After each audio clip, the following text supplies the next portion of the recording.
All right. Good afternoon, everybody. Thank you for attending this webinar today, this informational webinar on the seated standardized field sobriety test.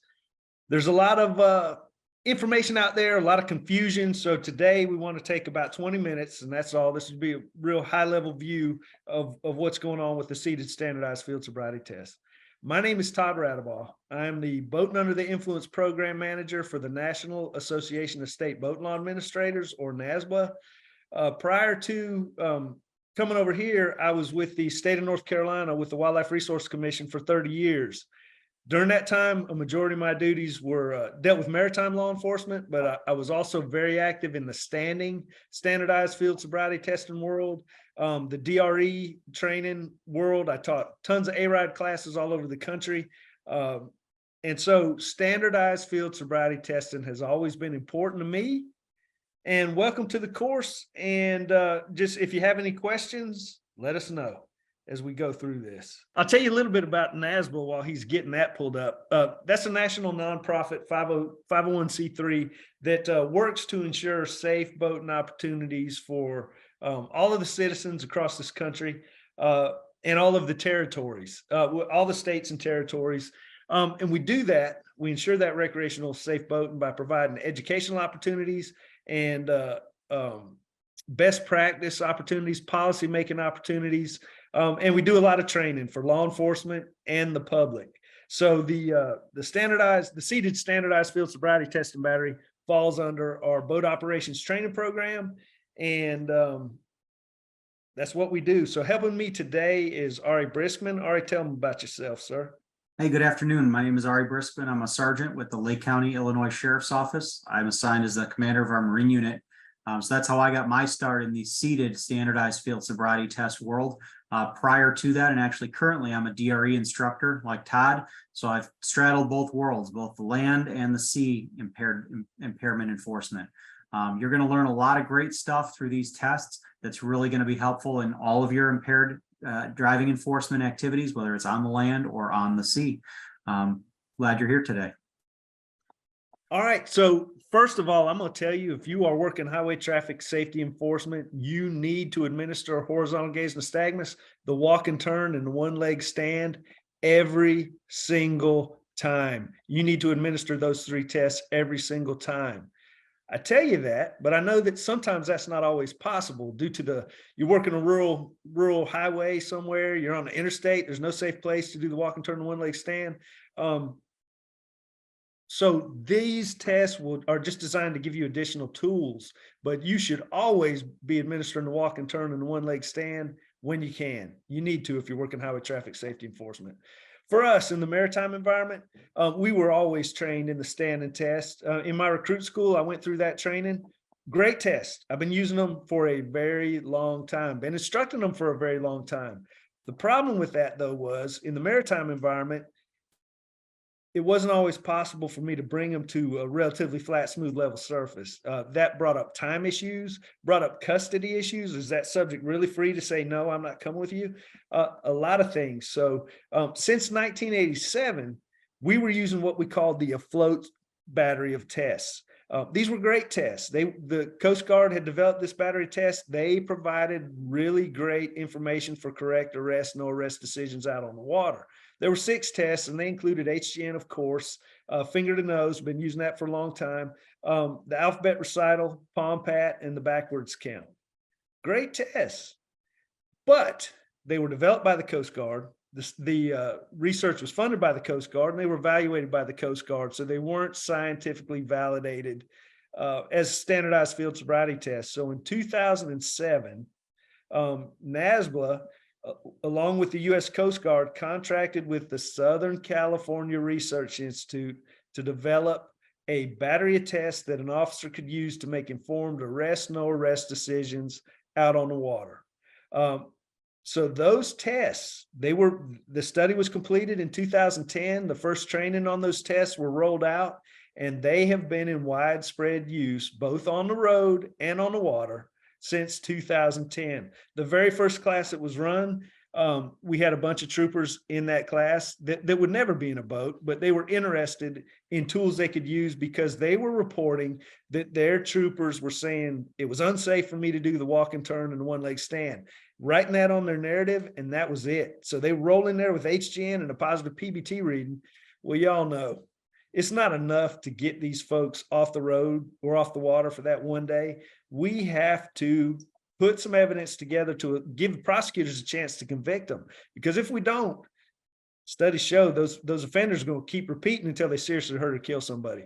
So these tests have been highly sought after by DREs, DRE instructors, and members of DWI task forces, because those are the people that are dealing with impaired subjects on a regular basis. And those were the people that were reporting they didn't always have room for a relatively flat, smooth, level surface. The weather might be bad. The subject was complaining, and DREs, you know this, of hip, leg, or other ankle problems. They've seen these other tests before, so they had a ton of excuses. So DREs want these tests. DWI task force members want these tests so they have additional tools when they can't. And I stress that you should always do them, but if you can't do the walk and turn one leg stand, here's some additional tools for you. Now, in developing these tests, they had certain requirements that had to be met in order for them to be used on a boat, because being in a maritime environment presents very unique challenges. First and foremost, they had to be accurate at being able to identify an operator at 0.08. The same as our tests on land, we use those to identify for alcohol people at 0.08 or higher. They had to be simple to administer due to the challenges that we face on the water, the heat, the weather, the movement of the boat. All of these things are challenges to doing other field sobriety tests. The subject had to be seated. Again, because of the platform that we're on moving, the person has to sit down during these tests. So even if these are administered roadside, we are still going to have the person sit down for the seated SFST battery. And finally, can't rely on the subject's equilibrium. So if you've been on a boat for an extended period of time, you get off, you walk around on the pier on shore, you'll notice you've got those sea legs going on. Your equilibrium is thrown off. Well, if we had to administer the walk and turn and one leg stand to somebody after they just got off a boat, the first argument that their defense attorney is going to make is, well, my client's equilibrium was off. They had sea legs. Of course, they did poorly at those tests. These tests, the seated SFSTs, do not rely on that person's equilibrium. So it takes that completely out of the equation. So it's not even a part of the argument. Those four tests that ultimately we are going to administer in the seated position are the horizontal gaze nystagmus test, the finger to nose test, the palm pat test, and the hand coordination test. The HGN is exactly the same as you've come to know and love from the standardized field sobriety test, except this time it's going to be done seated. Same exact motions, same exact timing otherwise. The finger to nose test is also the same if you've taken the A-RIDE class, except again, it's going to be administered in the seated position, and we're actually counting clues on this test. The palm pat and the hand coordination, those are the new ones to most people. And admittedly, when I first went through the training, those are the ones that threw me off a little because I didn't know them. But once you become proficient and able to document the clues properly, they are very, very valuable tests to identify impairment. What we're going to walk through now are some of the common myths and questions that we get about these tests, because there's a lot of bad information out there. So first and foremost, the science is not as good. Yeah. So we hear that a lot, people. Well, look, remember what I told you, who did we go to when we needed these tests validated? The Southern California Research Institute. Those were the very same people that have been actively involved in the earliest development of the standardized field sobriety test. So it was not an accident that we went to them when we need some tests to administer in a seated position for use in the maritime environment. Same scientists, same research group. And if you recognize Dr. Derry Florentino, he is a phenomenal guy, very brilliant person. And he published this validation of field sobriety test for the marine environment. And again, he's with the Southern California Research Institute. Now, one thing I want you to remember, it says for the marine environment, and some people say, oh, they were only designed for use in a boat. No, the requirements so that they could be used in a boat were that they be accurate, okay? That they be simple to administer, All right, that they be administered in the seated position because we are on a boat. We want the subject to be safe, and that equilibrium not be taken into account.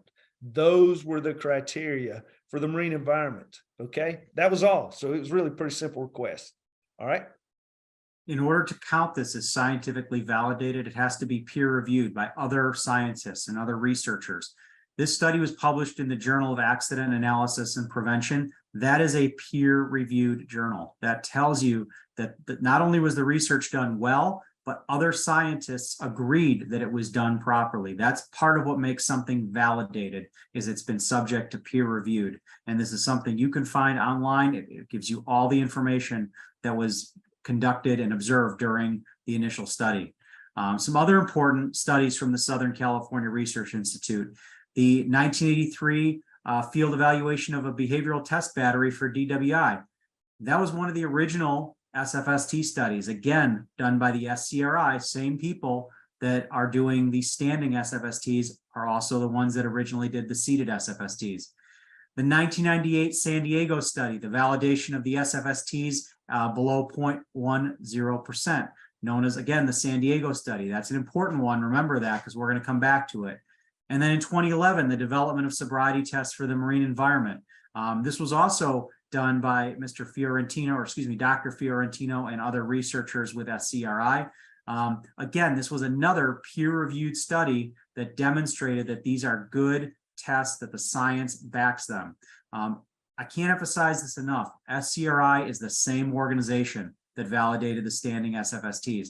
NHTSA, the IACP, no one else ever validated any of the SFSTs. They went, NHTSA, the IACP went to SCRI to have these tests validated.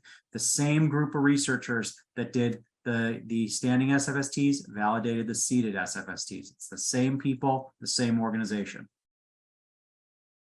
Yep, super important. The Southern California Research Institute, unfortunately, is not around anymore, but it was around for a very long time. 1973 is when it came into existence, and they did the research, the development, and the testing for the field sobriety tests that we're used to today.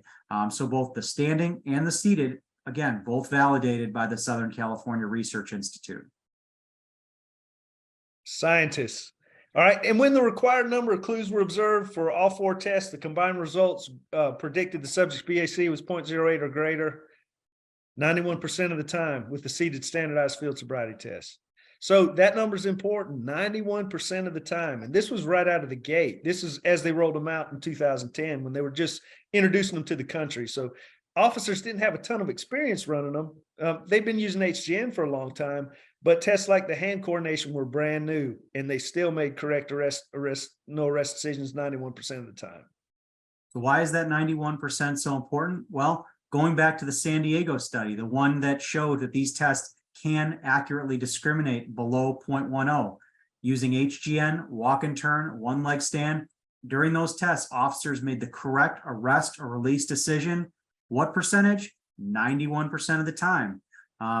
As Todd likes to say, he's not a math guy, but 91% equals 91% all day long.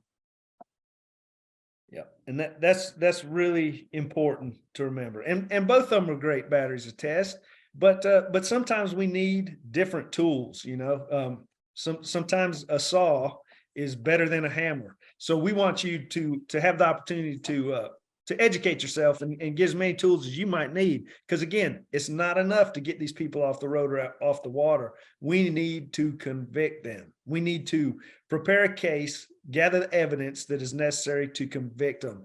And it all goes back to standardized field sobriety and documenting what we see during all three phases of detection. So important. Another myth that we see come up is that these tests were only validated for the boat. They did not specify that they were just good for a boat. They were validated in a laboratory setting, the same type of laboratory setting that the standing standardized field sobriety tests were validated in.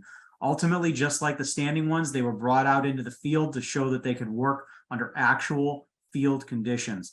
So again, these are all being done in the same realm, both in the laboratory. It doesn't say they're just good for the boat. They just had to meet specific criteria, which By meeting that criteria shows that they're also good as standing field sobriety tests. For sure. So we hear, well, was the Southern California Research Institute write a note stating the seated SFST battery will work on land? Well, no, they won't, because the Southern California Research Institute is not around anymore. But here's the deal, folks. The criteria for the boat were accurate, simple, seated, no equilibrium. If an officer can't articulate how something that can work in that dynamic maritime environment with the boat and everything moving constantly, but not at roadside, we have bigger problems with that officer. And we all know those officers, but we need to take some additional educational opportunities for them so that they can articulate those things, because it is really pretty simple. Once someone has been exposed to the seated standardized field sobriety test, one of the questions or concerns they have is, well, there's too many clues in the finger to nose test, because unlike the A-RIDE version of this test, we're actually counting clues here. There are essentially 13 validated clues. That's it. If you can remember 13 clues, that's all you need to remember. Some of those clues are going to be documented multiple times, which is what makes people think there's a lot during this test. It does take a little bit more training than just marking on a face sheet where someone poked on a picture of a face. But again, the researchers noted that by documenting those things, that's how we're going to discriminate and be able to identify someone who is impaired at 0.08. It's really important to be able to observe and articulate those clues. Looking at those clues a little bit further, there are 6 general clues, things like opening up their eyes or not tilting their head back during the test. So there's 2 knocked out right there. Those are the general clues. And then we've got 7 clues that can appear during each touch. There are 6 touches to the nose, just again, like the version in A-RIDE. 7 times 6 is 42. We add that to the 6 general clues, and now we've got 48 total observable clues for impairment. So yes, it sounds like a lot, but when you start to break it down, really there's only 13. And it really is just a matter of being able to observe it and identify them and articulate it properly to make that correct arrest or release decision. And remember, it was scientists, y'all, that said it's important to document what happens during each touch. Did they use the pad? Did they miss the tip of their nose? Were they searching, hesitating? The scientists said you need to document what happens on each test. And don't you think that plays better for a jury? I mean, that just makes sense. You just don't want to say, oh, I had 12 clues. No, we need to be able to describe it. And the scientists said you need to document clues for each touch. That was really important. So the 48 sounds like a lot, but like Ari said, it's only 13 clues we need to learn. And they're very simple. Really, they're very simple to do. Hand coordination test. Instructions are too complicated. Well, look, this is just like the walk and turn. In fact, this test was developed to be a seated version of the walk and turn, developed by scientists. And we've all seen people struggle with the instructions for the walk and turn. Same thing happens here. So we teach people to read it from the card every single time. That helps with their delivery. The word count is essentially the same for the walk and turn, but here's all we're asking them to do. 1, 2, 3, 4, 5, 6, 7, 8. That's it. It really doesn't get any simpler than that. So we just need to work with our officers to make sure they can articulate the instructions. And if you can do this, I have had to explain this test to a non-impaired person twice, but never more than twice. Never more than twice. And I would have to explain it to them more than twice for it to be a clue. So just like the walk and turn, this is something that officers need to practice. And with that practice, they're going to need the proper training. In order to get that training, NASBLA offers it. There's a whole host of courses offered by NASBLA for BUI enforcement. If you are an officer that's primarily in highway traffic safety, you're going to want to take the 8-hour seated battery transition training course. That's going to give you the 4 seated standardized field sobriety tests. Again, it's going to focus on HGN as part of it, plus the other 3. That's a day-long course. The other courses are primarily focused towards officers that are primarily in the marine environment, one of which is the 24-hour BUI detection course. That's essentially equivalent to the NHTSA 3-day or 24-hour basic SFST course. This one includes HGN walk and turn one leg stand and the seated SFSTs as well. So it's a very in-depth course. We also offer a train the trainer course if you're going to go on and teach these. And we also offer an advanced BUI course, which I'll let Todd talk about. Our advanced BUI course is fairly new. It's modeled after A-RIDE, but we want to keep things simple because juries like to hear about how the subject was acting. So we want to make it simple and available to the newest patrol officers so that they can get these impaired drivers off the road and convict them. We'll never have enough DREs for every cannabis impaired driving case in this country. We won't. So we want to equip the patrol officer to do it. So to go along with this course for impairment other than alcohol, we have a really great Green Lab video that will introduce officers to what cannabis impairment looks like. And it is not what most people expect. It turned out really great, but it demonstrates how bad the cognitive side of it is and not necessarily the psychomotor. So it's a great course, great video, but our instructors have to go through an advanced workshop to be able to deliver this training. But we want to make it accessible to the patrol officer because that's the only way we're going to combat this problem. To find training, visit our website. It's up here for you to look at now. If you just want to take a transition course or you don't necessarily have the ability to travel out of state to take a course, contact some of your local maritime units, your local Wildlife Resources Commission or Department of Natural Resources, whoever's responsible for boating law enforcement in your state, and see if they have a course coming up that you could jump into. Even if you have to go to it with some of their recruits, it'll be a good way to get you exposed to this new battery of tools for instances when you cannot administer the walk and turn in the one leg stand. Because if you can do those tests, you need to do them every single time. These tests work great on repeat offenders, especially the people who've been through the DUI process before. They know what the walk and turn in one leg stand looks like. If you hit them with the palm pat and the hand coordination test and the finger to nose, they're not going to know what those tests are about. They're going to be more inclined to take them, and you're going to get great evidence of impairment to put those repeat offenders where they belong, and that's behind bars. Now, Todd mentioned during the advanced BUI course that there's a Green Lab video. I would like to plug, coming up in November is the Midwest the Midwest Impaired Driving Conference. That'll be in November in Itasca, Illinois. There will be a Green Lab there during which we'll have live cannabis impaired subjects. We will be allowing people who've received the training in the seated SFST battery to administer the seated test to them, as well as the standing standardized field sobriety tests. If you go to the Midwest Center for Traffic Safety website, that's midwesttrafficsafety.org/MIDC. Again, midwesttrafficsafety.org/MIDC. You can get the conference information to attend. This is the third one now we've had. It's going to be even better this year than it was the last two. We got a lot of great presenters coming up, especially including this Green Lab, which you'll find very, very helpful. Again, midwesttrafficsafety.org/MIDC in Itasca, Illinois, November 2nd and 3rd. Finally, if you have any questions, feel free to reach out to Todd or I. These QR codes, if you scan them with your phone, will be added as a contact.